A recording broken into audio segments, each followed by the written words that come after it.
Mga kapuso, posible pang tumindi ang init na nararanasan sa Pangasinan at ilang bahagi ng bansa ayon sa Pag-asa. Sa Dagupan City, baka umabot pa raw sa 50 degrees Celsius ang heat index. May detalye si Jasmine Gabriel Galban.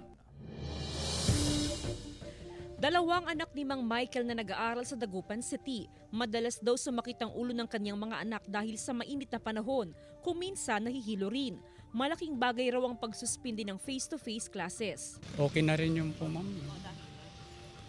Dahil din po sa mga bata. Sa monitoring ng Pag-asa, 47 degrees Celsius ang pinakamataas na heat index na naitala sa Dagupan ngayong dry season.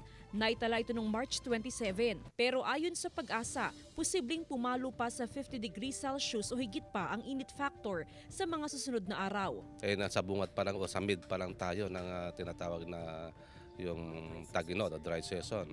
Kung bakit daw madalas maitala ang mataas na heat index sa Dagupan City, unang-una, ayon sa Pag-asa, dahil sa pagiging coastal area ng syudad. Wala na rin daw masyadong puno sa lungsod. Idagdag pa na halos konkreto ng lahat ng kalsada sa syudad, kung saan sumisingaw ang init kapag tinamaan ng araw.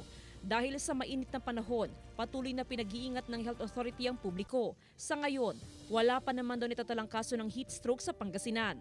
Pinapayuhan ng publiko na iwasang ma-exposed sa matinding sikat ng araw sa pagitan ng alas 10 ng umaga hanggang alas 3 ng hapon. Ugaliin din ang pagsusuot ng preskong damit.